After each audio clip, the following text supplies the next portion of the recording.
Because many a time we get to think that our lives can flourish and function on the tribal levels and the tribal sentiments we get to put up.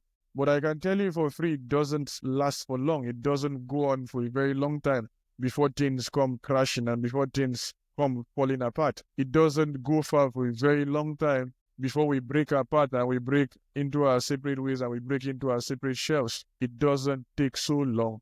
It doesn't take so long. I can bet with my chest, I can bet with my full chest and tell you it doesn't take so long. And we've seen it. And our politicians know this for a fact. Our politicians know this more than any other group of persons in Nigeria. And they exploit this particular terrain. And they explore us. And they tell us the things we ordinarily don't know we are capable of doing. And they incite this divide and they incite these levels of confusion within our souls and within our body and within our sinew, within the ligaments that ordinarily get to make up our system. It circulates through our bloodstream and we come to accept how different we are, opposed to how similar. Yes, you can lay claims to how different you are. You are an Igbo man, you're a Yoruba woman, you are a Bira boy, you are a Boki man, you are a Boki girl, you are an Ogoja elder, you are a Calabar, you're a Calabar man, you're a Calabar woman, you are Fulani. But at the current reality and where we find ourselves as Nigerians, are you really Nigerian?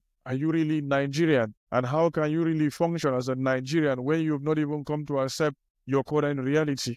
And so you find someone like Dike Chukwumerije asking us about the Nigerian dream, asking us about where is my own president? Every time I ask, people tell me Nigeria became independent in 1960. And furthermore, to show she was truly free, she became a republic in 63. Meaning the Queen was no longer head of state, meaning that we were now masters of our fate, meaning that power over Nigerians could now only be held by a Nigerian.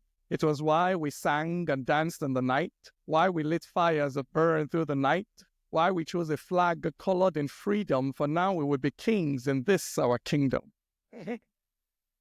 But our first head of state was Igbo, and the next, though a soldier, also Igbo.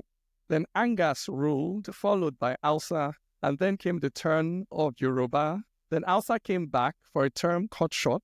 When power was taken by an Hausa gunshot, then Gwari claimed his turn to rule, but a mandate stolen was his downfall. Then Kanuri came, and it's quite probable that he'll still be ruling if not for that apple. Then Yoruba returns not once, but twice. Then Hausa returned, but died in peace. Then he left us a while to worry and wonder. When it was over, Ijo had power, and after him came that titanic shift. And now we can see that Hausa is back, leaving me with this troublesome thought. Where in all this is my own president?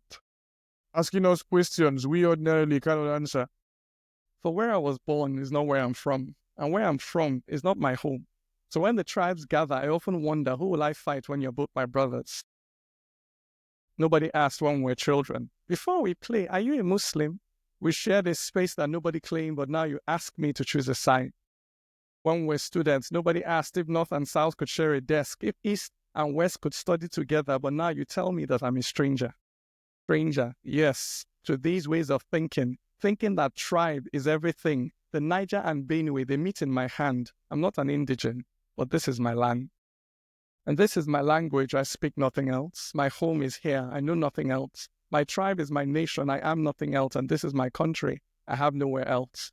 And so, though people are quick to assure me, to tell me this country I live in is free, deep in my heart, I know that freedom, my freedom, is yet to come. When no one will question my origin, when no one will call me a non-indigent, when no one will kill me because of my faith, when no one will cheat me because of my state, when my state will be wherever I live, and will change whenever I choose to move, the day I find not a Nigerian president, but that a Nigerian is finally president. And so, while the flag of ethnicity still flutters over this land of two shining rivers, and the tribes take their turn to misgovern my country, I look to the future, for I'm not yet free. Where indeed is the president of Nigeria who is Nigerian? When was the last time you really came to meet that guy? The Nigerian president, who is not just from another tribe, representing his people or her people. We've not even had a female president yet, so let's leave the idea of a woman. for another day. All the guys, all the men who have passed through at one point in time or the other as a Nigerian head of state, or what we currently have, a Nigerian head of state or president, what have they really done? Have they come with their tribe? Have they come to really put their tribe forward? Or have they come really to tell themselves that, I am a Nigerian and I want to lead Nigeria. I want to lead you. I want to be your president. I want to govern this country with you, and I want you to work with me side by side. I want us to do these things together because I believe we can ordinarily do these things together. When was the last time you saw somebody come up that way? We don't even want to start on religion. Let's start from the place we claim to all come from. The different villages and the different towns and the different metropolis we get to find ourselves, and we get to call home, and we get to call our village, and we get to call our place of origin. While it's not a problem to get to say this and say this with all your chest, how has that particular place you come from affected your relationship with people? And what are the stories you've been told? I still ask this question. What are the stories you've been told about the Hausa man? What are the stories you've been told about the Bibio woman? What are the stories you've been told about the person from Ukele? What are the stories you've been told about the Eza? What are the stories you've been told about the person from Izilo? What are the stories you know about the Shekiri man? What are the stories you know about the Calabar man? What are the things you know about the Bikwara? What are the things you know about the Obudu? What about Chief? What about the person from Kanuri? What are the things you know about these people, about yourself? And no, not just know, but know in the real sense of the word as the truth. Not as what your father told you, not as what your mother told you, and not as what your grandfather told you. Not as these things that ordinarily leave us divided on many fronts. What are the things you know for real as a Nigerian, and you do them? What are the things you know? What are the things we know? What are the things we ordinarily ought to do that we are not doing? What are the things we must do to get to move forward? Because I don't see why we should be so divided. I understand the sense of tribalism and the ways in which people ordinarily want to go down that particular path, and the tribal sentiments we want to put up with, and different things like this. I understand. There's no doubt about that. But for how long can we continue like this before we find peace within ourselves, before we find joy, before we find progress, before we give ourselves a chance to move forward? When was the last time an appointment wanted to be made in a place like Nigeria, and it was done out of meritocracy, as opposed to the different levels of things we've told ourselves, things like a federal character system, things like catchment area, the different things that get to hold us down?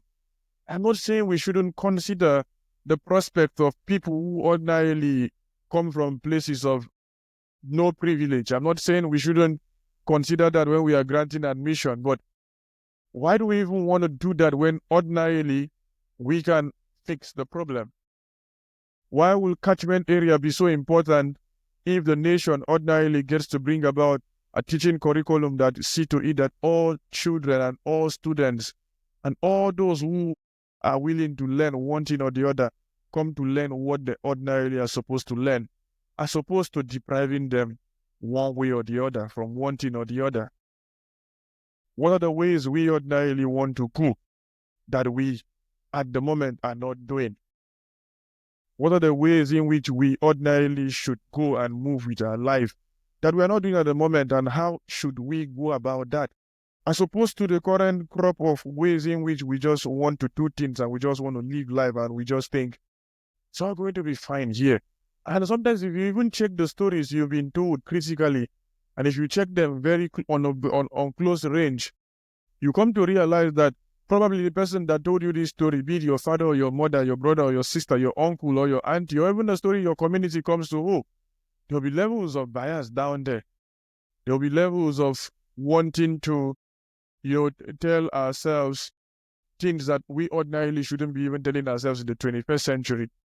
You will find that the situation is not that true.